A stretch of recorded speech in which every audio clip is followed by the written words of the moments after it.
Hello everyone, स्वागत है आप सभी का आपके अपने इस YouTube channel struggle for education 563 में।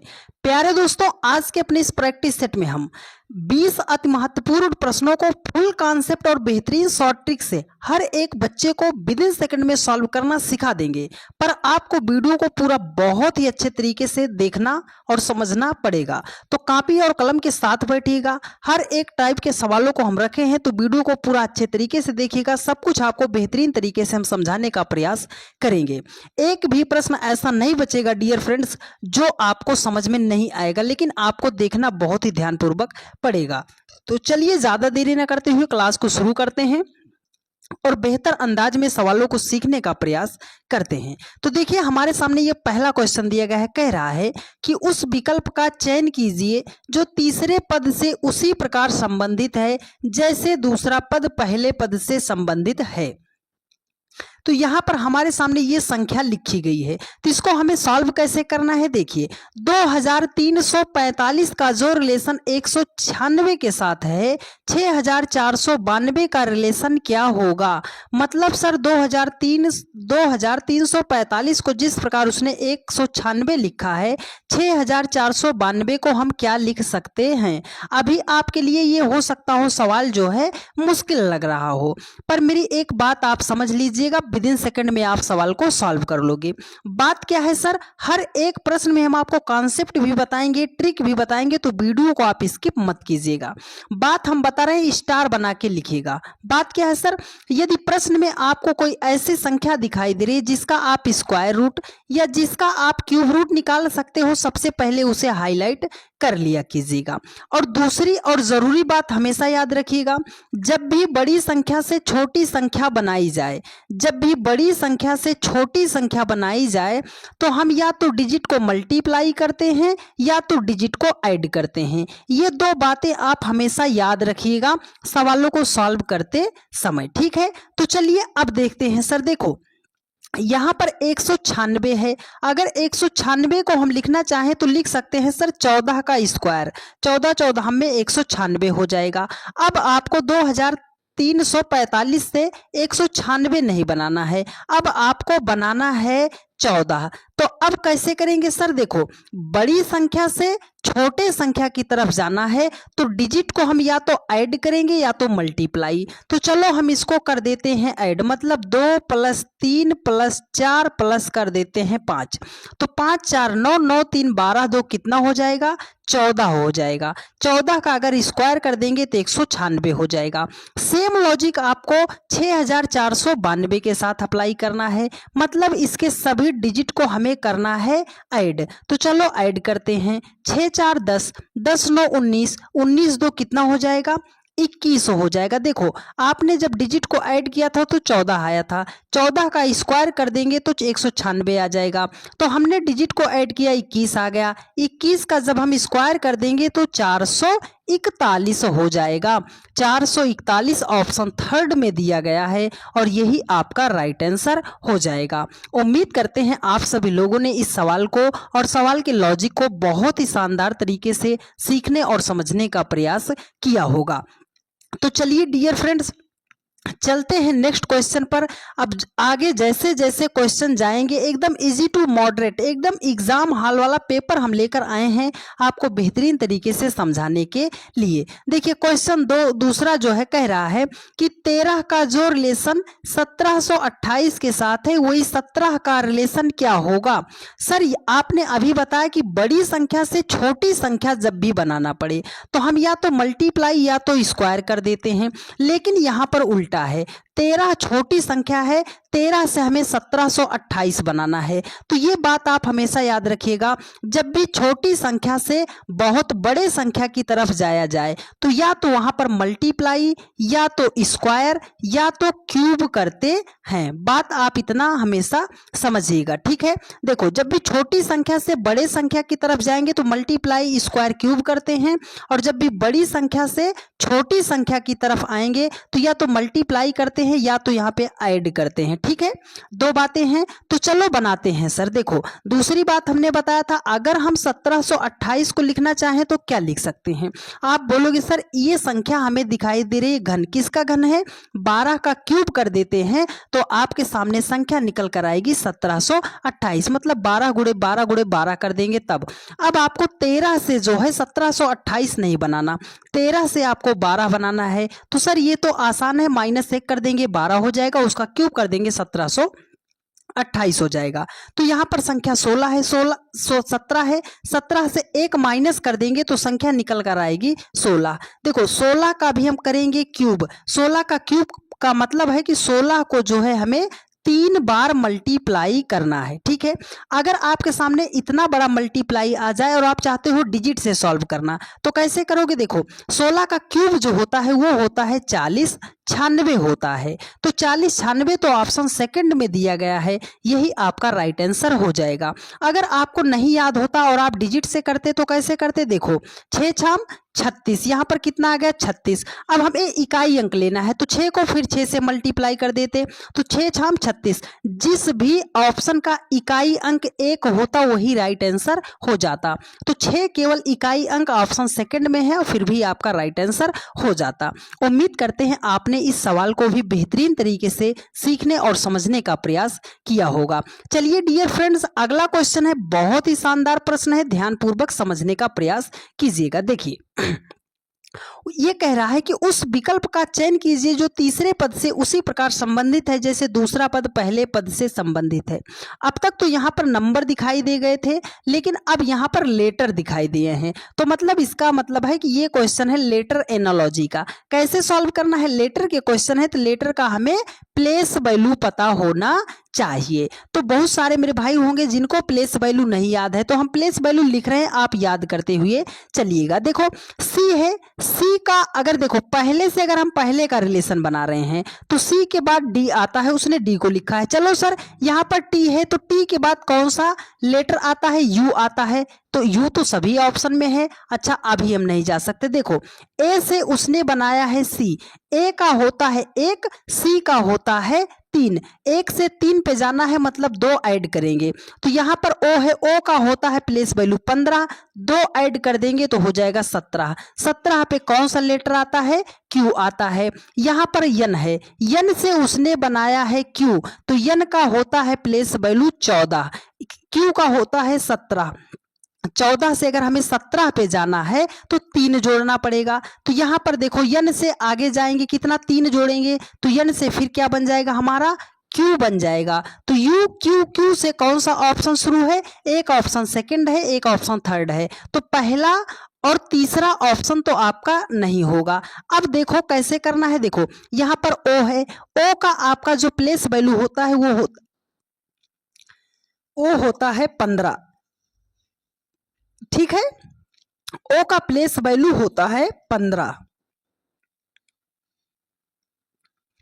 ओ है, ओ का प्लेस वैल्यू 15 होता है। तो देखो 15 को उसने 19 लिखा है, यस है ना, यस का प्लेस वैल्यू 19 होता है, तो 15 में 4 जोड़ेंगे तो 19 हो जाएगा, मतलब यहाँ पर 19 है, 19 में अगर हम 4 जोड़ेंगे तो संख्या हो जाएगी 23, 23 पे कौन सा लेटर आता है, डब्ल्यू आता है, ठीक है। अब यहाँ पे देखो P है, P का प्लेस वैल्यू होता है 16, उसने लिखा है U, U का प्लेस वैल्यू कितना होता है 21, अगर हम 16 से 21 पे जाएंगे तो 5 ऐड करेंगे, तो यहाँ पर I है, I का प्लेस वैल्यू कितना होता है 9, 9 में अगर हम 5 को जोड़ेंगे तो हो जाएगा 14, 14 पे कौन सा लेटर आता है, आप बोलोगे सर यन आता है, तो यन हमने लिख दिया। देखो क्यू, यू जो है U Q Q W N, U Q Q W N. अब आगे चेक करो, देखो y है, y को उसने लिखा है e, y का प्लेस वैल्यू होता है 25, e का प्लेस वैल्यू होता है 5, अगर 25 से हमें 5 पे आना है तो देखो इंग्लिश में कितने लेटर होते हैं 26, 26, अब 26 से 5 पे आओगे तो 5 ऐड करोगे और 25 से 26 पे आओगे 1 ऐड करोगे, मतलब कितना जोड़ा है 6 को ऐड किया है। तो यहाँ पर यल है, यल का प्लेस वैल्यू होता है 12, 12 में अगर हम 6 को ऐड करेंगे तो हो जाएगा 18, 18 पे कौन सा लेटर आता है, आर आता है, तो यहाँ पे लिख देंगे आर। तो यू QQWNR ऑप्शन फोर्थ में है और यही आपका राइट आंसर हो जाएगा। इतना हम बेसिक मेथड से इसलिए बता रहे हैं डियर फ्रेंड्स, क्योंकि आपका एक भी सवाल गलत नहीं हो पाए, इसलिए हम इतना एक एक लेटर को आपको काउंट कर करके बता रहे हैं। तो जो भी मेरे भाई थोड़ा सा फास्ट चल रहे होंगे, आपसे हम्बल रिक्वेस्ट है कि अपने हर एक भाई को आप साथ में लेकर चलिए। अपने चैनल का सिर्फ एक ही मकसद है डियर फ्रेंड्स, कि आज तक जिसको कहीं पर भी समझ में नहीं आया है, यद्यपि वह हमारी क्लास को पहली भी बार देख रहा है, तो वो ये कहकर ना जा पाए कि सर हमें आपकी क्लास में समझ में नहीं आया। तो उम्मीद करते हैं आप मेरी बातों का ख्याल रखेंगे और बहुत ही बेहतरीन तरीके से सवालों को सीखने का प्रयास करेंगे। देखिए ये क्वेश्चन है सेट का क्वेश्चन कैसे सॉल्व करना है। एक ही सवाल से आपका हर एक टाइप का इसका सवाल आप विद इन सेकंड में सॉल्व करना सीख जाओगे, पर मेरी बात को आप ध्यान से समझिएगा। देखिए कह रहा है कि उस विकल्प का चयन करें जिसमें संख्याएं वही संबंध साझा करती हैं जो दिए गए सेट की संख्याओं द्वारा किया जाता है। मतलब जिस प्रकार 277, 14 और 9 को लिखा गया है, सेम इसी लॉजिक से चारों ऑप्शन में से कौन सा ऐसा ऑप्शन है जो इसी के अकॉर्डिंग फॉलो करेगा। तो देखो जब भी आपके सामने सेट्स का क्वेश्चन आता है, इसको आप कैसे सॉल्व करोगे, मेरी एक बात आप स्टार बना के हमेशा लिखिएगा। बात क्या है सर कि जब भी ऐसा प्रश्न आता है, हमें छोटी छोटी संख्या से ही बड़ी संख्या बनाना पड़ता है। मेरी बात आप ये हमेशा याद रखना कि जितनी भी छोटी संख्या दी गई है, छोटी संख्याओं से ही बड़ी संख्या बनाया जाता है, ठीक है। और दूसरी बात हमने बताया जब भी छोटी छोटी संख्या से बड़ी संख्या बनाया जाता है, तो या तो हम मल्टीप्लाई करते हैं, या तो स्क्वायर करते हैं, या तो क्यूब करते हैं। बात ध्यान से समझते हुए चलिएगा। तो देखो यहाँ पर 277 है, 14 है, 9 है, तो छोटी संख्या क्या है सर, 14 है, 9 है। 14 और 9 से हमें 277 बनाना है। तो अगर 14 और 9 को मल्टीप्लाई भी हम कर दे रहे हैं, तब भी हमारा 277 नहीं आएगा। तो हम क्या करेंगे सर, स्क्वायर करके चेक करते हैं दोनों संख्या का। अगर हम 14 का स्क्वायर करेंगे तो 196 हो जाएगा, 9 का स्क्वायर करेंगे तो 81 हो जाएगा। हमें 277 लाना है, तो अगर 196 में हम 81 को ऐड करते हैं तो 277 ही तो आ जाएगा। मतलब किया क्या गया है सर कि जो छोटी संख्याएं थी, दोनों संख्या का स्क्वायर कर दिया गया है और दोनों को ऐड कर दिया गया है, तो ये बड़ी वाली संख्या हमें मिल गई है। तो यही सेम पैटर्न आपको ऑप्शन में फॉलो कराना है। तो चलो कराते हैं। देखो 11 का स्क्वायर करेंगे, 12 का स्क्वायर करेंगे। 11 का स्क्वायर 121, 12 का स्क्वायर 144 हो जाएगा। अगर इसको हम ऐड करेंगे 265 हो जाएगा। यहाँ पर 364 लिखा है, तो मतलब पहला ऑप्शन तो नहीं होगा। अगर 17 का स्क्वायर करते हैं तो देखो 289 हो जाएगा। ये ऑलरेडी 123, 289 छोटा है, तो अगर 8 का स्क्वायर करके ऐड कर देंगे तब तो बहुत ज्यादा बड़ा आ जाएगा। तो मतलब सेकंड ऑप्शन भी हमारा राइट आंसर नहीं होगा। अब करते हैं 12 का स्क्वायर और 13 का स्क्वायर। तो 12 का स्क्वायर होता है 144, 13 का स्क्वायर होता है 169। दोनों को हम करते हैं ऐड, 9 4 हो जाएगा 13, कैरी 1 आ जाएगा, 6 4 10, 1 11 हो जाएगा, 1 1 2 और 1 कितना हो जाएगा, 313 हो जाएगा। यहाँ पर उसने लिखा कितना है, 313 ही तो लिखा है। यहाँ पर हमने 14 का स्क्वायर किया, 9 का स्क्वायर किया, दोनों को ऐड किया, तो ये बड़ी वाली संख्या मिल गई थी। यहाँ पर हमने क्या किया, 12 का स्क्वायर किया, 13 का स्क्वायर किया और दोनों को ऐड किया, तो 313 मिल गया और यहाँ पर 313 ही तो उसने लिखा है। मतलब राइट आंसर हमारा ऑप्शन थर्ड हो जाएगा। इस क्वेश्चन का बहुत ही ज्यादा ट्रेंड चल रहा है इस समय। एसएससी हो गया, रेलवे हो गया, हर एक एग्जाम में ऐसा प्रश्न पूछा जा रहा है। तो इस प्रश्न का आप स्क्रीनशॉट जरूर ले लीजिएगा और मेरी कही हुई बातों को याद रखिएगा।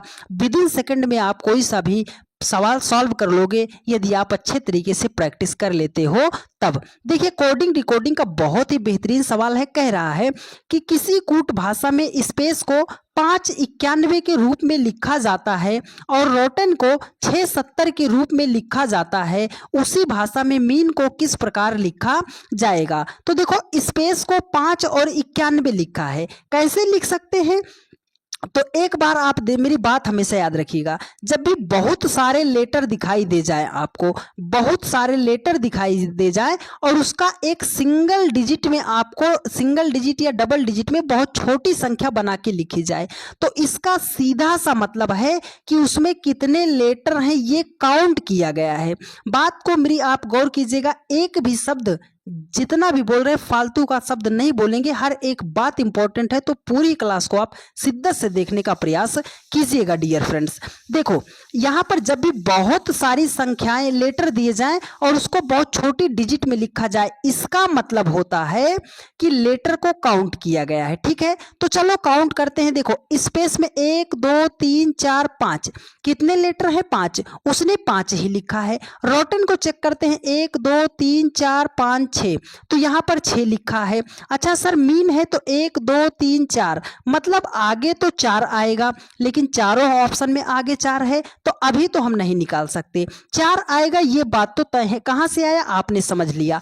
अब आपको क्या करना है, स्पेस से बनाना है 91। तो चलो स्पेस का प्लेस वैल्यू हम सबसे पहले लिखते हैं। यस का 19 हो जाएगा, पी का 16 हो जाएगा, ए का 1 हो जाएगा, सी का 3 हो जाएगा, ई का 5 हो जाएगा।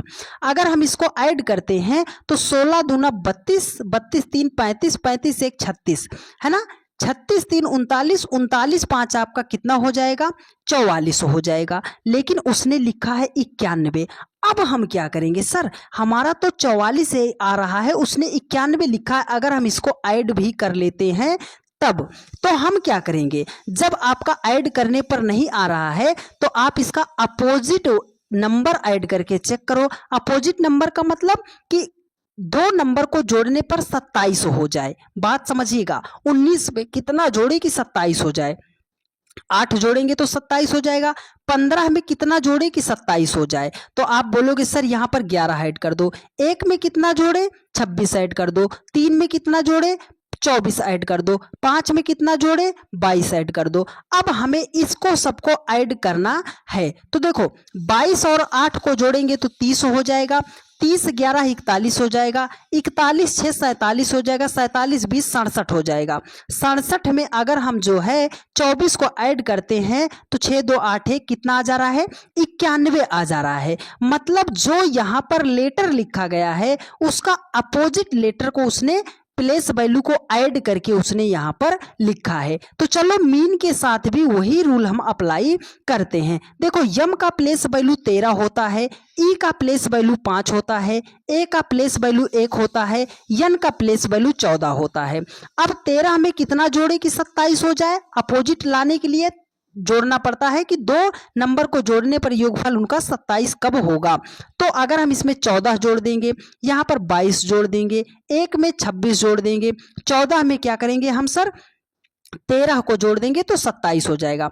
अब इस सबको हमें करना है ऐड। तो चलो देखो 22 4 26 10 36, 36 6 42, 42 और उसके बाद 20 आपका कितना हो जाएगा? 62, 62 3 65 और 10 कितना हो जाएगा?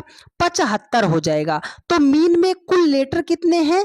4 हैं, और अपोजिट लेटर को ऐड करने पर कितना आया है? 75। तो मतलब 4 और 75 जिस ऑप्शन में होगा वही राइट आंसर है। सर ये तो ऑप्शन फर्स्ट में ही दिया गया है और यही आपका राइट आंसर हो जाएगा। उम्मीद करते हैं आप सभी लोगों ने बहुत ही शानदार तरीके से सवालों को सीखने का प्रयास किया होगा। देखिए ये बहुत ही प्यारा क्वेश्चन है, इसमें आपको सिर्फ मेरी एक वर्ड याद रखिएगा, ऐसा सवाल आप सॉल्व कर ले जाओगे। बात क्या है सर? कॉमन संख्या। अब ये बहुत सारे लोग बोलेंगे सर कॉमन का मतलब क्या होता है?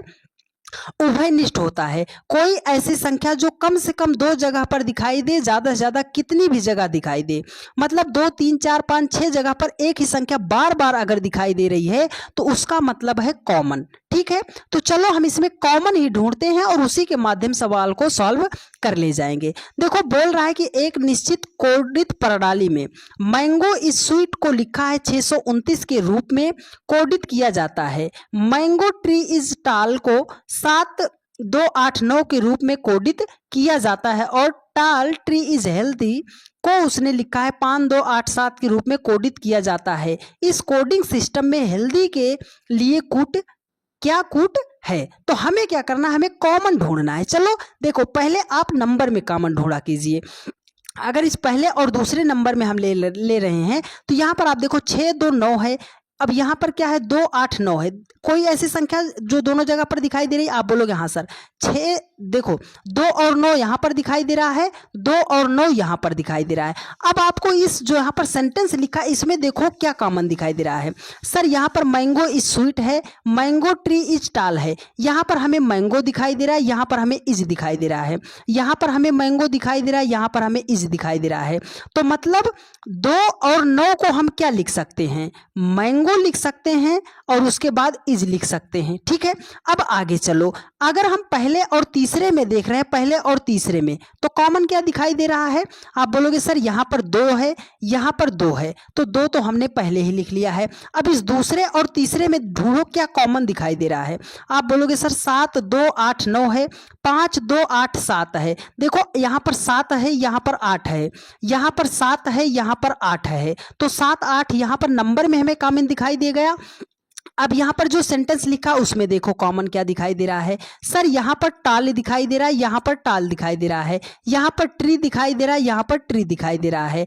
तो मतलब यहाँ पर 8 और 7 को हम लिख क्या सकते हैं? टाल लिख सकते हैं और ट्री लिख सकते हैं। तो हमें तो निकालना है सर हेल्दी के लिए, तो हेल्दी किस सेंटेंस में है वो आप पकड़िए। सर हेल्दी यहाँ पर है, हेल्दी यहाँ पर है। देखो टाल और ट्री को आपने कट किया है, तो टाल के लिए आपने क्या लिखा? 8 और 7 को हम कट कर देंगे, तो 8 और 7 को हमने कट कर दिया। देखो यहाँ पर इज है, इज के लिए हम क्या लिख सकते हैं? 2 को लिख सकते हैं, तो हमने इज को कट कर दिया, यहाँ से हमने 2 को कट कर दिया। बचा हमारा एक नंबर बचा है और एक वर्ड बचा है। तो हेल्दी के लिए हम किसको दर्शाएंगे? 5 को लिखेंगे। तो 5 किस ऑप्शन में है? ऑप्शन 3 में दिखाई दे रहा है, और यही आपका राइट आंसर हो जाएगा। बस मेरा एक वर्ड याद रखिएगा, कॉमन संख्या। ठीक है, कॉमन लेटर या कॉमन नंबर। ठीक है, उम्मीद करते हैं आपने इस सवाल को भी बेहतरीन तरीके से सीखने का प्रयास किया होगा। चलिए डियर फ्रेंड्स चलते हैं अगले क्वेश्चन पर। देखिए ये क्वेश्चन कह रहा है कि दिए गए विकल्पों में से उस अक्षर समूह को चुनिए जो निम्नलिखित श्रृंखला में प्रश्नवाचक चिन्ह को प्रतिस्थापित कर सकता है। मतलब है सर इस क्वेश्चन मार्क के स्थान पर कौन सा लेटर आएगा। तो करना क्या है, देखो अब यहाँ पर हमें लेटर का प्लेस वैल्यू पता होना चाहिए। चलो एक एक लेटर को हम काउंट करते हैं। देखो पी के बाद कौन सा लेटर आता है? क्यू, क्यू के बाद क्या आता है? आर, आर के बाद आता है एस। तो देखो अलग अलग लेटर आ रहा है ना, पी क्यू आर एस, तो आगे कौन सा लेटर आएगा? टी आएगा, है ना। टी से कौन सा ऑप्शन शुरू है? सर एक ही ऑप्शन शुरू है, पूरा चेक भी नहीं करना पड़ेगा और आपका राइट आंसर आ जाएगा। लेकिन चलो चेक कर देते हैं। देखो जी है, जी को उसने लिखा है जे, जे को उसने लिखा है यम, यम को उसने लिखा है पी। जी का प्लेस वैल्यू 7 होता है, जे का प्लेस वैल्यू 10 होता है, यम का प्लेस वैल्यू 13 होता है, पी का प्लेस वैल्यू 16 होता है। तो 7 से 10 बनाने के +3, 10 से 13 बनाने के लिए +3, 13 से 16 बनाने के लिए +3। तो यहाँ पर 16 है, 16 में भी हम +3 करेंगे तो हो जाएगा हमारा 19। 19 पे हमारा कौन सा लेटर आता है? आता है यस, टी एस हो जाएगा।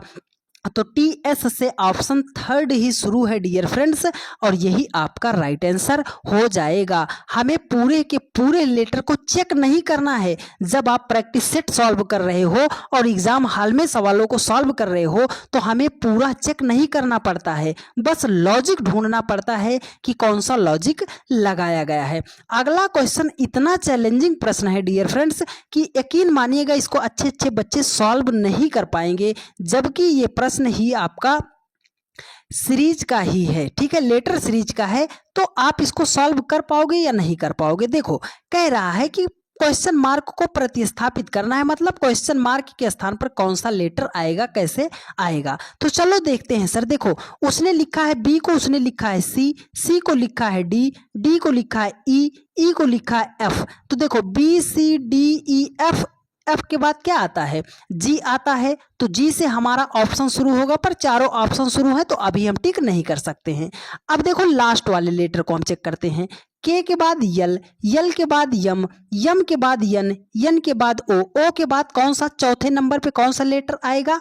पी आएगा। तो जी और पी से चारों ऑप्शन शुरू हैं, अभी भी हम नहीं चेक कर सकते। देखो ए ई लिखा है, आई ओ लिखा है, यू ए लिखा है, ई आई लिखा है, ओ यू लिखा है, ये कर क्या रहा है सर? देखो बहुत सारे लोग इसमें ए का 1 लिखेंगे, ई का 5 लिखेंगे, आई का 9 लिखेंगे, ओ का 15 लिखेंगे, यू का 21 लिखेंगे, ए का 1 लिखेंगे, ई का 5 लिखेंगे, आई का 9 लिखेंगे। देखो 1 से अगर आपको 9 भी बनाना है तो 8 जोड़ना पड़ेगा, 8 से अगर आपको 21 पे जाना है तो सर 12 जोड़ना पड़ेगा, 12 से आपको जो है 21 से आपको 5 पे आना है, फिर माइनस करना पड़ेगा। तो इसमें लॉजिक नहीं सेट हो रहा है। लॉजिक क्या लगाया गया है? तो जी से शुरू है, पी पे समाप्त है, ये तो पता चला।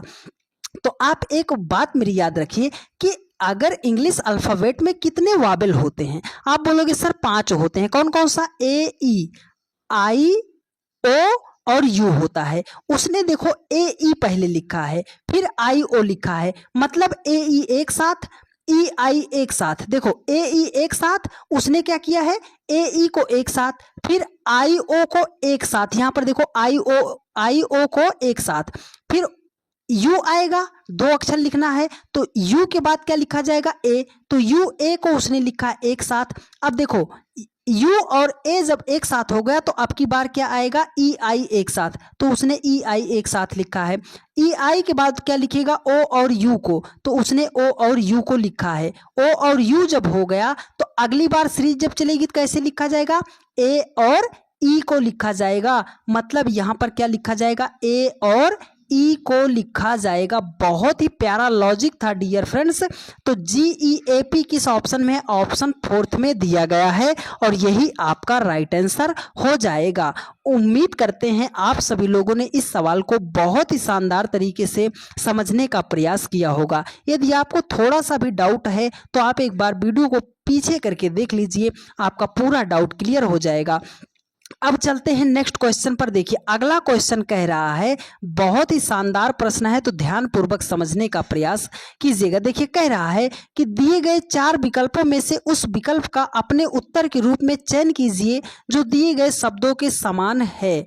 रेटिना है, आंख है, स्टेप्स है। तो सर रेटिना का जो संबंध आंख के साथ है वही स्टेप्स का संबंध किसके साथ होगा? तो सर रेटिना का आंख से क्या संबंध है? आप ऐसे सिंपल सा बताओगे कि सर जो हमारी रेटिना होती है वो आंख में पाई जाती है, मतलब आंख का ही एक अंग है हमारा रेटिना। तो सर ये जो स्टेप्स है ये किसका अंग है? तो स्टेप्स को ही हम बोलते हैं या स्टेप बोलते हैं या स्टेपीज बोलते हैं। ठीक है, स्टेपीज बोलते हैं। तो स्टेपीज क्या है? सर कान की सबसे छोटी हड्डी होती है शरीर की, सबसे मुलायम हड्डी, सबसे मुलायम हड्डी जो होती है, छोटी हड्डी कहाँ होती है? कान में होती है। तो स्टेप्स कहाँ पाया जाता है? किसका अंग है? आप बोलोगे सर कान का अंग है। ये जीएस बेस्ड है, जीके जीएस बेस्ड, तो आपको इसको याद करना पड़ेगा। तो स्टेपीज जो होता है वो कहाँ पाया जाता है? कान में पाया जाता है। कान ऑप्शन 4th में है और यही आपका राइट आंसर हो जाएगा। उम्मीद करते हैं आप सभी लोगों ने इस सवाल को भी बहुत ही शानदार तरीके से सीखने का प्रयास किया होगा।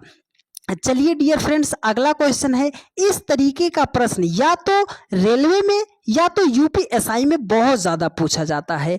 ये आपका टाइम वेस्ट करने के लिए है, आप इसको जितना फास्ट बना सकते हो बनाने का प्रयास कीजिएगा। देखिए कह रहा है कि दिया गया प्रश्न अक्षरों, संख्याओं और प्रतीकों की निम्नलिखित श्रृंखला पर आधारित है।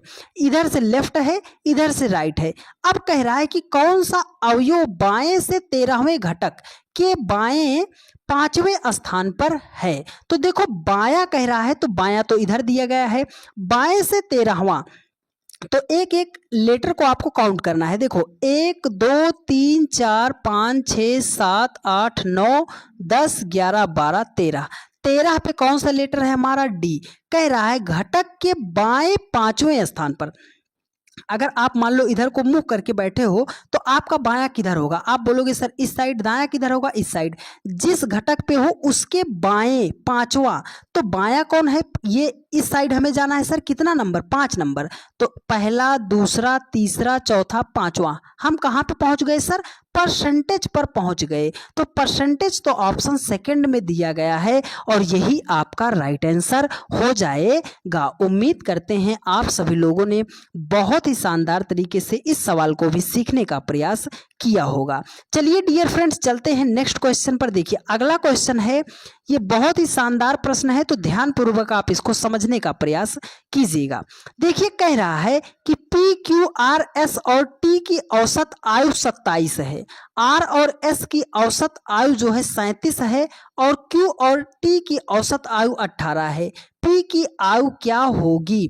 तो देखो, जब भी एक बात मेरी आप हमेशा याद रखिएगा, जब भी औसत दिया जाएगा, औसत अगर दिया गया है तो अगर उसका हम योगफल निकालते हैं तो योगफल कैसे निकाला जाता है? जो टोटल उसने दिया हो उसका मतलब टोटल और जितने नंबर उसमें दिए गए हो उसको आप दोनों को मल्टीप्लाई कर दीजिएगा तो आपका योगफल जो है निकल के आ जाता है। ठीक है, तो चलो अब इसको सॉल्व करते हैं। देखो P Q R S T है ना, P Q R S T का जो है औसत आयु जो है कितना दिया है? 27। तो योगफल निकालते हैं इन पांचों का, 1 2 3 4 5 है। इसका मतलब क्या है?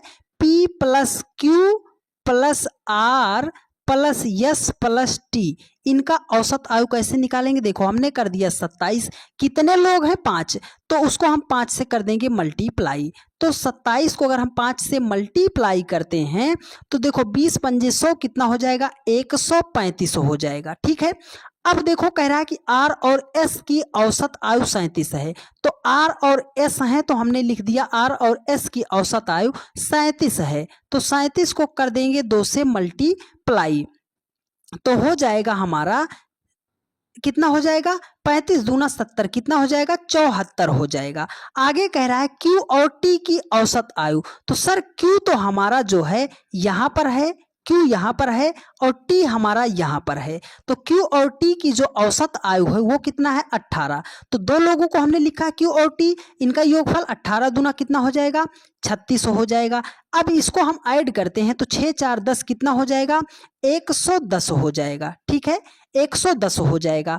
अब यहाँ पर देखो कितने लोग मिल गए, वो पूछ रहा है पी की आयु क्या होगी, तो यहाँ पर पी है, यहाँ पर क्यू आर एस टी है, तो क्यू आर एस टी का टोटल कितना? P Q R S T सबका टोटल है 135, जिसमें से क्यू आर एस टी का है 110। तो अब आप ये बताइए कि 5 लोग हैं उनका जो है 135 है और उनमें से 4 लोगों का 110 है, तो जो एक बचा है उसको हम कैसे निकालेंगे? माइनस कर देते हैं। तो 135 से अगर जो है 110 को माइनस करेंगे तो संख्या निकल कर आएगी 25। वो संख्या कौन सी बची है? पी बची है। मतलब पी की जो आयु है वो कितना है? 25 ईयर्स है, 25 वर्ष है। ऑप्शन 4 में दिया गया है और यही आपका राइट आंसर हो जाएगा। उम्मीद करते हैं आपने इस सवाल को भी बेहतरीन तरीके से समझने का प्रयास किया होगा। तो चलिए डियर फ्रेंड्स, चलते हैं नेक्स्ट क्वेश्चन पर। देखिए अगला क्वेश्चन जो है बहुत ही शानदार प्रश्न है, इसको ध्यान से आप समझने का प्रयास कीजिएगा। देखिए कह रहा है कि उस संख्या का चयन करें जो दी गई श्रृंखला में प्रश्नवाचक चिन्ह को प्रतिस्थापित कर सकती है। ये लेटर नंबर सीरीज का क्वेश्चन है। इस क्वेश्चन मार्क के स्थान पर हमें संख्या फाइंड आउट करनी है। तो देखो अब कुछ बातें आप मेरी याद रखिएगा। पहली बात क्या है सर कि जब भी छोटी संख्या, बड़ी संख्या, उससे बड़ी संख्या, बहुत बड़ी संख्या छोटे से लगातार बड़े की तरफ जाएगी तो मल्टीप्लाई, स्क्वायर और क्यूब कर कर हम चेक करते हैं। ये बात हम अक्सर आपको बताते हैं। दूसरी बात क्या बताते हैं आपको? जब भी संख्याओं में बहुत ज़्यादा गैप ना दिया जाए तो उनको हम डिफरेंस के लॉजिक से सवालों को सॉल्व कर लेते हैं। तो अब देखो इस सवाल में क्या कह रहा है सर, 10 है, 21 है, 35 है, 56 है, 90 है, 145, 231, 360। संख्या छोटी है, उससे बड़ी, उससे बड़ी, उससे बड़ी, बहुत बड़ी। तो यहाँ पर हम मल्टीप्लाई, स्क्वायर और क्यूब वाला रूल तो अप्लाई कर सकते हैं क्योंकि संख्या छोटे से लगातार बड़े की तरफ गई है। लेकिन अगर 10 को 2 से मल्टीप्लाई करोगे तो 20 हो जाएगा, 1 जोड़ोगे 21 हो जाएगा। लेकिन 21 से 35 अगर 2 से मल्टीप्लाई कर देते हो तो 42 ज़्यादा हो जाएगा, तो मल्टीप्लाई तो नहीं कर सकते। स्क्वायर करेंगे कैसे सर? स्क्वायर करने पर बहुत ज़्यादा आ जाएगा, जब हम क्यूब करेंगे तब तो ऑलरेडी बहुत ज़्यादा आ जाएगा। तो जब आपको कुछ भी समझ में ना आए और संख्या श्रृंखला की दी जाए, नंबर सीरीज की दी जाए, तो आप हमेशा ये याद रखिएगा कि आपको डिफरेंस लगा देना है, सवाल अपने आप सॉल्व हो जाएगा। तो देखो 10 और 21 का डिफरेंस कितने का है? 10 में अगर 11 जोड़ेंगे तो 21 हो जाएगा। 21 में अगर हम 14 को ऐड करेंगे तो हमारा हो जाएगा 35। 35 में अगर जो है हम 21 को ऐड करेंगे तो हमारा संख्या हो जाएगी 56। 56 में अगर जो है हम कितना ऐड करेंगे? 56 4 60, कितना ऐड करेंगे? प्लस 34 को ऐड करेंगे तो संख्या हो जाएगी हमारा 90 हो जाएगी। अब 90 में कितना ऐड करेंगे कि कितना हो जाए हमारा? 145 हो जाए। कितना हो जाए? 145 हो जाए। तो हम यहाँ पर ऐड करेंगे 55। अब आगे भी ऐसे डिफरेंस जाएगा, आगे भी हमारा ऐसे ही डिफरेंस जाएगा। तो चलो अब देखो यहाँ पर 11 ऐड किया, 14 ऐड किया, 21 ऐड किया, 34 ऐड किया, 55 ऐड किया, तो आगे हम क्या ऐड करेंगे? अभी तो हमें लॉजिक नहीं दिख रहा है, तो हम क्या करते हैं सर? डिफरेंस का डिफरेंस लेते हैं। मतलब 11 से अगर आपको 14 बनाना है तो आप प्लस 3 ऐड करोगे, 14 से आपको 21 बनाना है तो प्लस 7 ऐड करोगे, 21 से अगर आपको 34 बनाना है तो आप जो है 13 ऐड करोगे, है ना? 13 ऐड करोगे। 34 से अगर आपको 55 बनाना है तो आप जो है इसमें 21 ऐड करोगे। सर 3 को ऐड किया, 4 को ऐड किया, 13 को ऐड किया, 21 को ऐड किया, हम कर क्या रहे हैं? आप तब तक डिफरेंस लगाते रहिएगा जब तक आपको कोई लॉजिक ना दिखाई दे जाए। तो चलो हम अगर 3 और 7 का डिफरेंस निकालते हैं तो 4 आ जाएगा, 7 और 13 का डिफरेंस निकालते हैं तो 7 6 13 हो जाएगा, 13 और 21 का डिफरेंस निकालते हैं तो 8 हो जाएगा। अब क्या आगे कैसे करेंगे सर? देखो 4 से अगर आप 6 पे जाना चाहोगे तो 2 जोड़ोगे, 6 से 8 पे जाना चाहोगे तो 2 जोड़ोगे, तो आगे जाने के लिए हम 10 जोड़ेंगे, है ना? 10 जोड़ेंगे। देखो अगर 3 से आपको 7 पे जाना है 4 जोड़ोगे, तो अगर 21 से आगे जाना है हमें तो हम 21 में अगर 10 को जोड़ेंगे तो हमारा कितना हो जाएगा? 31 हो जाएगा। तो मतलब अगर हम 55 में 31 को जोड़ेंगे तो हमारा कितना हो जाएगा? ये हो जाएगा हमारा 86। अगर 145 में हम 86 को ऐड कर दे रहे हैं तो 231 हो जा रहा है कि नहीं हो जा रहा है? आप बोलोगे सर हो जा रहा है। तो देखो अब 10 में भी क्या करेंगे? 2 को जोड़ेंगे तो कितना हो जाएगा? 12 हो जाएगा। तो 31 में हम 12 को ऐड करेंगे तो हमारा कितना हो जाएगा? तो ये हो जाएगा हमारा 2 1 3 3 1 4 43 हो जाएगा। अब अगर 360 से हमें आगे जाना है तो 86 में हम क्या करेंगे? 43 को जोड़ेंगे और जो आएगा उसको हम 360 में ऐड कर देंगे। तो इसका जवाब आप हमें कमेंट करके ज़रूर बताइएगा कि 86 में हम 43 को जोड़ेंगे और जो संख्या निकल कर आएगी उसको अगर हम 360 में ऐड कर देंगे तो हमारा कौन सा राइट आंसर हो जाएगा? कुछ तो अपने आप करो। ये लेंदी सवाल था डियर फ्रेंड्स, बिना आप इसको जो है डिफरेंस के लॉजिक से सवाल को सॉल्व करना आपके लिए मुश्किल हो जाएगा। तो इसलिए हम बता रहे हैं कि तब तक आप सवाल को छेड़ते रहो जब तक आपका एक सिंगल डिजिट में या लॉजिक वाला आपका डिफरेंस नहीं आ जाता है। ठीक है, चलिए तो चलते हैं नेक्स्ट क्वेश्चन पर। देखिए अगला क्वेश्चन है ब्लड रिलेशन का क्वेश्चन दिया गया है। कैसे सॉल्व करना है मेरी कुछ बातें आप ध्यानपूर्वक समझ लीजिएगा। ठीक है, 1 मिनट रुकिएगा। चलिए डियर फ्रेंड्स, देखो जब भी ब्लड रिलेशन का क्वेश्चन आता है तो मेरी कुछ बात जो बता रहे हैं ध्यान से समझिएगा। बात क्या है सर?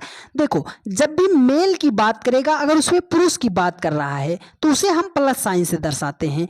फीमेल की बात करेगा, स्त्री की बात करेगा तो उसे हम माइनस साइन से दर्शाते हैं। मतलब पुरुष की बात करेगा तो प्लस और अगर महिला की बात करेगा तो माइनस। अगर उसमें कहीं विवाहित जोड़ा है तो उसे हम डबल बॉन्ड से दर्शा देंगे। विवाहित मतलब एक दूसरे की अगर शादी कहीं पर हुई रहेगी तो पति पत्नी रहेंगे तो उसे हम डबल बॉन्ड से दर्शा देंगे। इतनी बात आप हमेशा याद रखिएगा, ठीक है।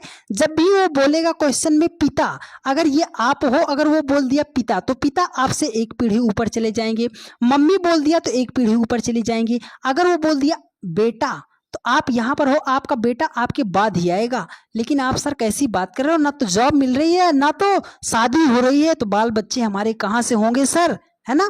लेकिन जब भी आपके सामने ब्लड रिलेशन का क्वेश्चन आता है डियर फ्रेंड्स, इसको आप अपने ऊपर लेकर सॉल्व कीजिएगा, 99% आपका क्वेश्चन सॉल्व हो जाएगा। तो चलो देखो, एक बहुत ही बेहतरीन सवाल है, इसको कैसे सॉल्व करना है देखो। यहां पर है, कह रहा है कि एक निश्चित कूट भाषा में ये आपके सामने निर्देश दिया गया है। इस जानकारी के आधार पर ये थोड़ा सा करेक्ट कर लीजिएगा। यहां पर है, यदि P भागे Q गुणे R minus M plus T है तो निम्नलिखित में से कौन सा कथन सत्य है, इन चारों में से कौन सा कथन आपका सत्य दिया गया है। तो देखो यहाँ पर आपको केवल साइन को पकड़ना है, जो चिन्ह दिया गया है। यहाँ पर क्या है, भाग, तो इसमें भाग कहाँ पर है, आप बोलोगे सर यहाँ पर है भाग। भाग का मतलब A भागे B का अर्थ है A जो है B की बहन है। ये जो A है पहले वाली जो है वो दूसरे वाली की बहन है। तो मतलब यहाँ पर PQ है, तो इसका मतलब है कि पहला वाला जो है वो दूसरे वाला का क्या है, बहन है। ये जो P है ना सर, ये P जो है Q की बहन है, ये P जो है Q की बहन है। अच्छा सर यहाँ पर गुणा है, तो गुणा का मतलब क्या है, गुणा का मतलब है A गुणे B का अर्थ है कि A जो है B का पुत्र है। मतलब ये जो पहला वाला है ये दूसरे वाले का पुत्र है। तो यहाँ पर अगर इन दोनों को लेते हैं तो Q और R है, तो Q जो है पहला वाला है, R दूसरा है। तो ये जो Q है ये पुत्र है, किसका पुत्र है, R का पुत्र है, पुल्लिंग, तो हमने प्लस कर दिया। ये पुत्र किसका है सर, R का ये पुत्र है, ठीक है। अब यहाँ पर साइन है माइनस, माइनस कहाँ पर, इसमें यहाँ पर A माइनस B का अर्थ है A B का पति है, मतलब पहला वाला दूसरे वाले का पति है। तो अब इन दोनों को लेते हैं, माइनस इन्हीं दोनों के बीच में है ना, तो ये जो R है ये यम का क्या है, पति है। ये R पति है तो हमने इसको पुल्लिंग है प्लस से दर्शा दिया। पति है तो डबल बॉन्ड हमने यहाँ पर बना दिया। किसका पति है सर, यम का वो पति है, हमने बना दिया। यहाँ पर है प्लस, प्लस का मतलब क्या है, A प्लस B का अर्थ है A B की माता है, मतलब यम जो है T की माता है। यम जो है माता है, क्या है, माता है, तो हमने इसको माइनस से दर्शा दिया। माता है, T की माता है, तो मतलब T बेटा या बेटी होगा, तो T भागेगा कहाँ पर, नीचे भागेगा। अब देखो हमें क्या दर्शाना है, यहाँ पर 4 ऑप्शन दिए, पूछ रहा है कौन सा कथन सत्य है। देखो T जो है T P का भाई है, सर T जो है P का भाई है। लेकिन आप ये बताओ, अगर हम आपको यही नहीं बताएंगे, ये प्लस भी हो सकता है माइनस भी हो सकता है। अगर किसी का जेंडर ही नहीं पता है तो हम कैसे बता सकते हैं कि ये जो T है वो P का क्या लगेगा, भाई है या बहन। आप बोलोगे सर जेंडर नहीं पता, तो हम ये तो नहीं बता सकते, मतलब ये कथन तो गलत हो जाएगा। देखो कह रहा है कि T जो है Q का भाई है, ये जो T है Q का भाई है, Q का भाई है, तो सर इसका जेंडर नहीं पता, तो ये भी गलत हो जाएगा। कह रहा है कि P जो है यम की बहन है, ये जो P है एम की बहन है। अरे सर काहे आप पाप कर रहे हो, बात क्या है सर, देखो यम जो है आर की पत्नी है, आर का बेटा है क्यू, क्यू की बहन है पी, तो मतलब यम, ये जो पी है यम की बहन थोड़ी है, पी जो है यम की बेटी है, तो बहन तो नहीं होगी, तो फोर्थ ऑप्शन भी आपका इनकरेक्ट हो जाएगा। देखो कह रहा है कि पी जो है टी की बहन है, टी की बहन है, अगर ये लड़की होगी तब भी पी बहन हो जाएगी, अगर ये लड़का होगा पी तब भी बहन हो जाएगी। तो केवल ऑप्शन सेकंड ही आपका राइट आंसर है और यही आपका करेक्ट आंसर हो जाएगा। उम्मीद करते हैं आपने सवाल को बहुत ही शानदार तरीके से सीखने का प्रयास किया होगा। चलिए डियर फ्रेंड्स, अगला क्वेश्चन है सिटिंग अरेंजमेंट का। जो तरीका बता रहे हैं आप शिद्दत से समझने का प्रयास कीजिएगा, पूरे चैप्टर को आप सॉल्व कर लीजिएगा, एक भी प्रश्न आपसे गलत नहीं होगा, ये मेरा चैलेंज है, लेकिन मेरी बातों को आपको ध्यान से समझना पड़ेगा। तो सॉल्व करने से पहले कुछ बात बता देते हैं। जब भी सिटिंग अरेंजमेंट का सवाल आता है, मेरी एक बात ये स्टार बना के लिखिएगा। बात क्या है सर कि हमेशा 2 से 3 फिगर आपको एक साथ बनाना है, एक फिगर पर आपको काम नहीं करना है, ठीक है। चलो अब बनाते हैं सवाल को। देखो कह रहा है कि 7 मित्र OPQRST और U उत्तर दिशा की ओ के सम्मुख एक पंक्ति में बैठे फिल्म देख रहे हैं। मतलब 7 व्यक्ति हैं तो हम 2-3 फिगर जरूर बनाएंगे। तो चलो सर हम बनाते हैं। देखो 1 2 3 4 5 6 7 लोग हैं। किधर की तरफ मुंह करके बैठे हैं? उत्तर की तरफ ये सभी लोग मुंह करके जो है पिक्चर को देख रहे हैं। ठीक है, अब ये दूसरा हमने बताया कि एक फिगर पर हमें काम नहीं करना है। 4 हो गया, 5 हो गया, 6 हो गया, 7 हो गया। सब लोग किधर मुंह करके बैठे हैं? उत्तर दिशा की तरफ।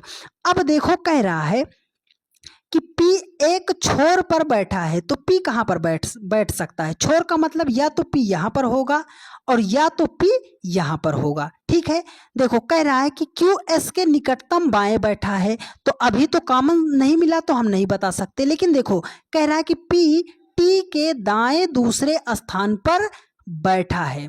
ये जो P है T के दाएं, तो आपके समकक्ष अगर इन लोगों का मुख है तो जो आपका दाया होगा वही इन लोगों का दाया होगा। तो मतलब इस साइड आपका दाया है तो इनका भी दाया होगा। और ये जो P है वो T के दाएं दूसरे स्थान पर, तो सर अगर हम T को यहाँ पर बैठाते हैं तो ये बायां हो जाएगा। मतलब ये पहला फिगर तो हमारा गलत हो जाएगा। अब हमें यहाँ पर सेट करना है। ये P दूसरा है किसके? T के। तो पहला दूसरा मतलब T कहाँ बैठा है? यहाँ पर। T के दाएं दूसरे स्थान पर P है। देखो कह रहा है कि U किसी छोर पर नहीं बैठा है, तो आगे हम चलते हैं। देखो कह रहा है कि O जो है R और T के ठीक बीच में बैठा है। ये जो O है कहाँ बैठेगा? अगर यहाँ पर बैठा दे रहे हैं तो T और P के बीच में हो जाएगा, लेकिन यहाँ कह रहा है कि ये जो O है R और T के बीच में है। O यहाँ पर बैठा है तो R हमारा यहाँ पर बैठ जाएगा। O जो है R और T के बीच में बैठ गया ना।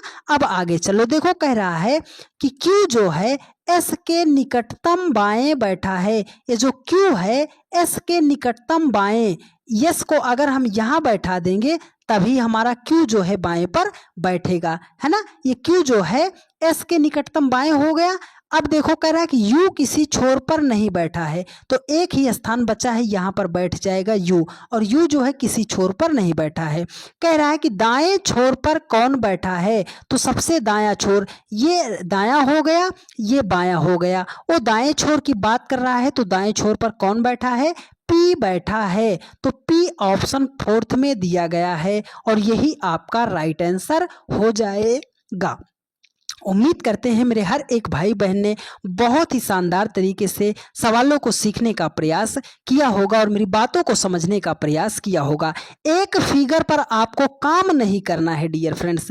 इतना विस्तृत भाषा में हम आपको इसलिए समझा रहे हैं, इतना डिटेल्स में हम इसलिए समझा रहे हैं क्योंकि यह एक प्रैक्टिस सेट नहीं है डियर फ्रेंड्स।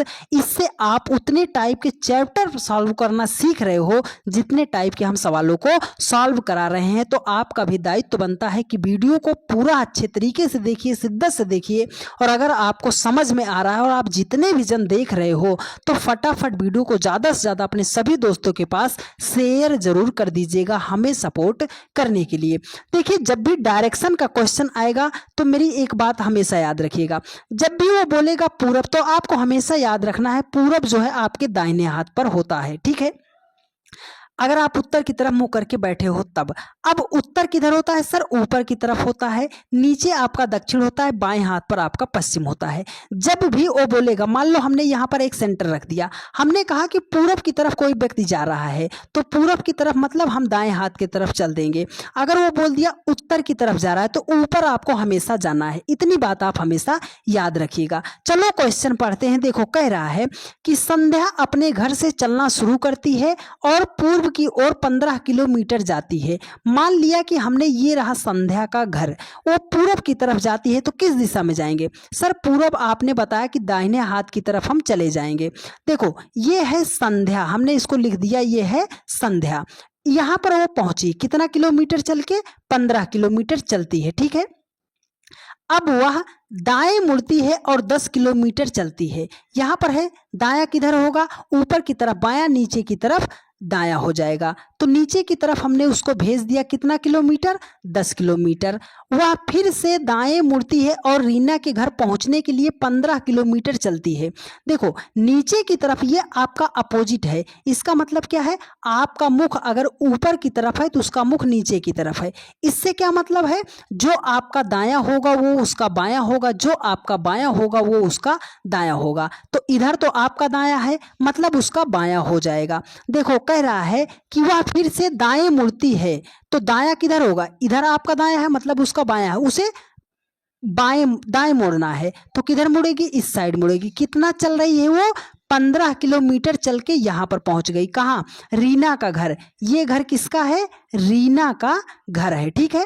पहुंच गई। रीना के घर से वह बाएं मुड़ती है और 10 किलोमीटर चलती है। रीना का घर यहाँ पर है, उसका मुख पश्चिम की तरफ है। बाएं मुड़ेगी, कितना बायां नीचे हो जाएगा, कितना किलोमीटर, 10 किलोमीटर चल के यहाँ पर वो पहुंच गई, ठीक है, 10 किलोमीटर। देखो रीना के घर से बाएं मुड़ती है और 10 किलोमीटर चलकर यहाँ पर पहुंच गई। कह रहा है कि अंत में वह बाएं मुड़ती है और पारुल के घर पहुंचने के लिए 15 किलोमीटर चलती है। फिर नीचे की तरफ उसका मुख है, बायां जाना है तो मतलब हमें हमारे दायां जाना है। कितना किलोमीटर, 15 किलोमीटर चलना पड़ेगा। तो वो पहुंच गई है किसके घर, पारुल के घर पहुंच गई है, ठीक है।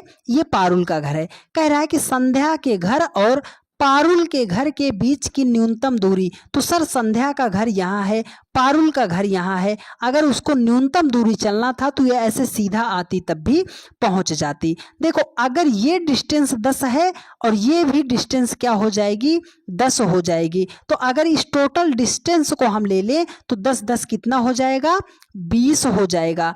अब देखो आपके सामने ये बन गया एक ट्रिएंगल बन गया है, एक त्रिभुज बन गया है। तो ऐसा जब भी बनता है तो हमें पता होना चाहिए कि कर्ण का स्क्वायर बराबर लंब का स्क्वायर धन आधार का स्क्वायर होता है। कर्ण सबसे बड़ी भुजा, यही तो हमें निकालना है, तो उसे हम के स्क्वायर ही रहने देते हैं। लंब क्या है सर, 20 है, 20 का स्क्वायर कितना हो जाएगा, 400।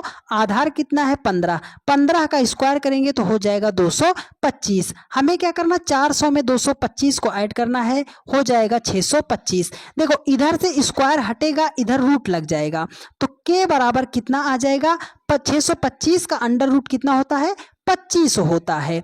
तो मतलब ये सीधी डिस्टेंस कितना चलना पड़ेगा उसे, 25 किलोमीटर चलती वो तो पहुंच जाती।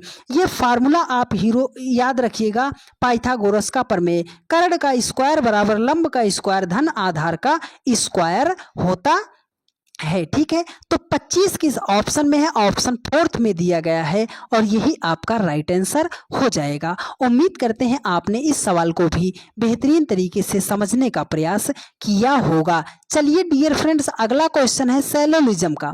इस सवाल को बहुत सारे लोग गलत करते हैं, पर आपको बेहतरीन तरीका बता रहे हैं, ध्यान से समझिएगा।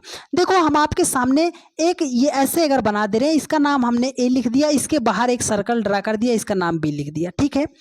अगर हम आपसे पूछे क्या सभी ए जो हैं वो बी हैं, तो आप हमेशा याद रखिएगा कि जब भी अंदर से बाहर की तरफ जाएंगे तो वहां पर रिलेशन होता है सभी का। अगर सभी पूछ रहा है क्या सभी ए बी है, तो आप 100% बोलिएगा कि सही है, ठीक है।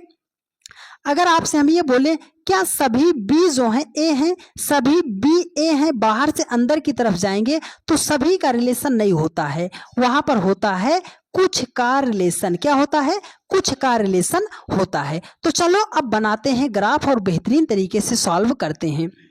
देखो कह रहा है कि सभी लाल गुलाबी हैं, सभी लाल। अगर इसका नाम हमने लिख दिया लाल, हमने लिख दिया लाल, कह रहा है कि सभी लाल क्या हैं, गुलाबी हैं। इसको हमने बता दिया कि सभी लाल क्या हैं, गुलाबी हैं, ठीक है। अब कह रहा है कि सभी सफेद गुलाबी हैं। जो जितना भी हमारा सफेद है वो सब क्या है, गुलाबी है। तो गुलाबी के अंदर ही आएगा हमारा सफेद। तो हमने इसको ऐसे बना दिया कि सभी सफेद जो हैं हमारे, सभी सफेद वो क्या हैं, गुलाबी हैं। अब कह रहा है कि सभी गुलाबी नारंगी हैं। सर ये गुलाबी वाला तो हमारा सर्कल बाहर है, तो सभी गुलाबी क्या हैं, नारंगी हैं। क्या है, नारंगी हैं। अब आपको चलना है निष्कर्ष पर। देखो कह रहा है कि सभी सफ़ेद नारंगी हैं। सर सफ़ेद यहाँ पर है, नारंगी यहाँ पर है, नारंगी के अंदर हमारा सफ़ेद है, तो अंदर से जब भी हम बाहर की तरफ जाते हैं तो निष्कर्ष हमारा सही हो जाता है। ठीक है, तो सभी सफ़ेद नारंगी हैं, बात आपकी सही है। देखो कह रहा है कि सभी नारंगी लाल हैं, सभी नारंगी लाल हैं, बाहर से अंदर की तरफ जाते हैं तो सर वहाँ पर रिलेशन होता है कुछ का, लेकिन उसने दिया है सभी का, मतलब सेकंड निष्कर्ष हमारा हो जाएगा गलत।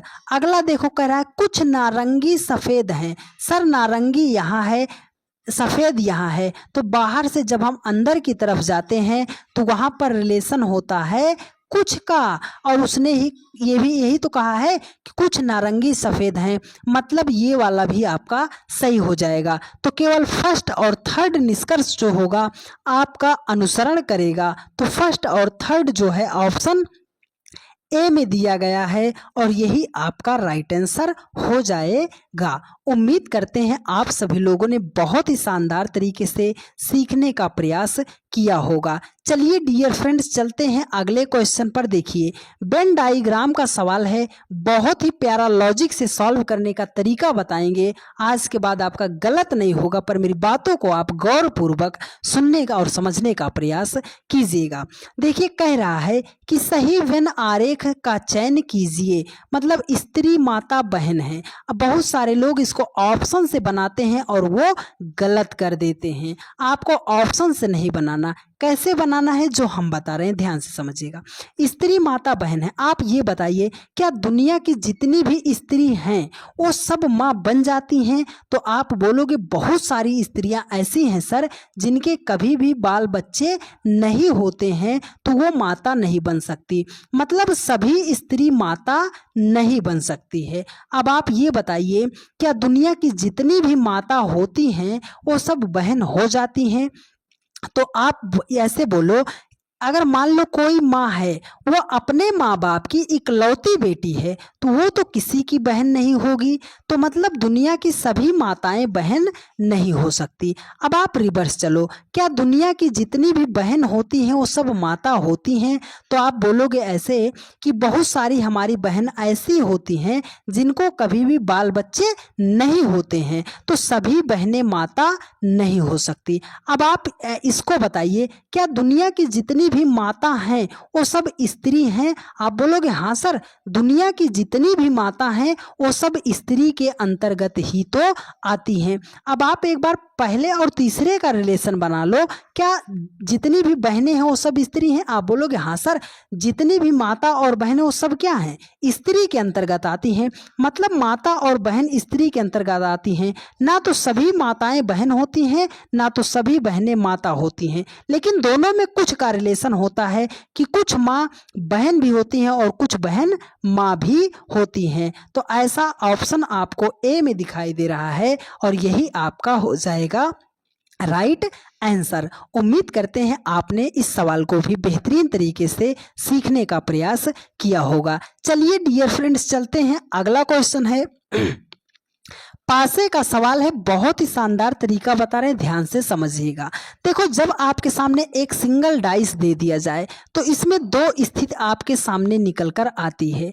अब आपको यहाँ पर कॉन्सेप्ट पता होना चाहिए। पहली स्थिति क्या है, अगर पासे के दो फलक को अगर हम जोड़ रहे हैं उनका योगफल 7 हो जा रहा है तो इसका मतलब है कि वो साधारण पासा है। अगर दो फलक को जोड़ने पर, किसी भी दो फलक को जोड़ने पर अगर उनका योगफल 7 नहीं होता है तो इसका मतलब है कि वो मानक पासा है। और जब भी मानक पासा होगा तो आपको हमेशा याद रखना है कि जो संख्या दी गई होगी उसमें कितना जोड़ दें कि 7 हो जाए, बस आपको इतनी बात पता होनी चाहिए। तो चलो सर 5 और 4 को जोड़ते हैं 9 हो जाएगा, 5 और 1 को जोड़ते हैं 6 हो जाएगा, 4 और 1 को जोड़ते हैं 5 हो जाएगा। किसी भी दो फलक को जोड़ने पर 7 नहीं आया, इसका मतलब है कि ये मानक पासा है, और जब भी मानक पासा है तो कितना जोड़े कि 7 हो जाए। तो विपरीत किसका पूछ रहा था, ये हमें पहले पता करना है। देखो कह रहा है कि नीचे दिए गए पासा में अंक 4 के विपरीत कौन सा अंक होगा। तो 4 है, 4 में कितना जोड़े कि 7 हो जाए। आप बोलोगे सर 4 में 3 को जोड़ दे तो संख्या हो जाएगी 7, और जितना हम जोड़ रहे हैं कि 7 हो जाए उतना ही हमारा होता है उस संख्या का अपोजिट। तो मतलब 4 का अपोजिट कितना हो जाएगा, 3 हो जाएगा। 3 ऑप्शन बी में दिया गया है और यही आपका राइट आंसर हो जाएगा। उम्मीद करते हैं आप सभी लोगों ने मेरी हर एक बातों को बहुत ही ध्यानपूर्वक समझने का प्रयास किया होगा। ऐसा प्रश्न जिसको अच्छे अच्छे बच्चे डरते हैं सॉल्व करने के लिए, मिसिंग नंबर का सवाल। वर्ग में जब भी मिसिंग नंबर का सवाल आता है कैसे सॉल्व करना है, बातों को आप समझिएगा। पहले और जरूरी बात याद रखिएगा कि जिधर को आपको सबसे बड़ी बड़ी संख्या दिखाई देगी उसी दिशा में हमें सवाल को सॉल्व करना पड़ता है, ठीक है। और दूसरी बात याद रखिएगा कि जब भी छोटी छोटी संख्या से बड़ी संख्या बनाई जाएगी तो मल्टीप्लाई, स्क्वायर और क्यूब को हम जरूर चेक करते हैं। ये दो बातें आप याद रखिएगा, कोई सा भी सवाल आप विदिन सेकंड में सॉल्व करना सीख जाओगे। तो सबसे पहले देखो यहाँ पर दिया गया है वर्ग, क्वेश्चन मार्क के स्थान पर संख्या ज्ञात करनी है, लेकिन हमें क्या ढूंढना है सर, सबसे बड़ी बड़ी संख्या। ये मत भूलिएगा डियर फ्रेंड्स, सबसे बड़ी बड़ी संख्या। तो चलो देखते हैं इस रो में 7 है, 5 है, 24 है। बड़ी संख्या इस रो की 24 है, 1 है, 3 है, 8 है। इस रो की बड़ी संख्या 8 है। तो मतलब हमें इस सवाल को बाएं तरफ से दाहिने तरफ की सॉल्व करना है, लेफ्ट टू राइट सॉल्व करना है। 7 और 5 से हमें लाना है 24। अगर 7 और 5 को मल्टीप्लाई कर देंगे तो हो जाएगा 35 हो जाएगा, 24 तो नहीं आएगा। तो हमें क्या करना है, हम अगर 7 और 5 को जोड़ लें तो 7 5 कितना हो जाएगा 12। हमें लाना है कितना 24। तो 12 से 24 कैसे बना सकते हैं, अगर हम 12 को 2 से मल्टीप्लाई कर दें तो 12 दूनी कितना हो जाएगा 24 हो जाएगा। तो सेम लॉजिक 1 और 3 को जोड़ दो तो 1 3 कितना हो जाएगा 4। 4 को 2 से मल्टीप्लाई कर देंगे तो संख्या निकल कर आ जाएगी 8। मतलब सर 5 और 3 को हमें करना है ऐड, तो 5 3 कितना हो जाएगा 8। देखो 2 से हमने एक्स्ट्रा मल्टीप्लाई किया है ना, तो 8 को भी 2 से कर देंगे मल्टीप्लाई, तो 8 दूनी कितना हो जाएगा 16। 16 ऑप्शन बी में है और यही आपका राइट आंसर हो जाएगा। उम्मीद करते हैं आप सभी लोगों ने बहुत ही शानदार तरीके से सभी के सभी सवालों को सीखने का प्रयास किया होगा। चलिए डियर फ्रेंड्स चलते हैं आप सभी लोगों का फेवरेट क्वेश्चन, जिसको आप सभी लोग काफी बेसब्री से इंतजार कर रहे थे। Question number 20। जब हमारे सामने सर्कल में मिसिंग नंबर का क्वेश्चन आ जाएगा तो इसको हम कैसे सॉल्व करेंगे। देखो जब भी सर्कल में मिसिंग नंबर का क्वेश्चन आता है इसको हम दो मेथड से सॉल्व करते हैं। मेथड पहला है कि आप किसी एक संख्या को आप पकड़ लो, मान लो हम इसको पकड़ते हैं तो इसके किनारे किनारे आप राउंड मेथड से ऐसे चलकर सॉल्व कर सकते हो। अगर इस तरीके से नहीं आता है तब हम क्या करते हैं सर, क्रॉस मेथड लगाते हैं कि पहली संख्या का दूसरी संख्या का तीसरी संख्या से, पहली संख्या का चौथी संख्या से क्या रिलेशन है। तो चलो हम इसमें लगाते हैं राउंड मेथड। अगर 9 से 13 बनाना है तो 9 से 13 पर आने के लिए हम क्या करेंगे, 9 में 4 को जोड़ दें तो 13 हो जाएगा। 13 से अगर हमें 22 पे आना है तो 13 में 9 को जोड़ देंगे तो 13 9 22 हो जाएगा। सर पहले 4 जोड़ दिया फिर 9 जोड़ दिया, अब 22 में हम कितना जोड़े कि क्वेश्चन मार्क पर हम पहुंच जाएं।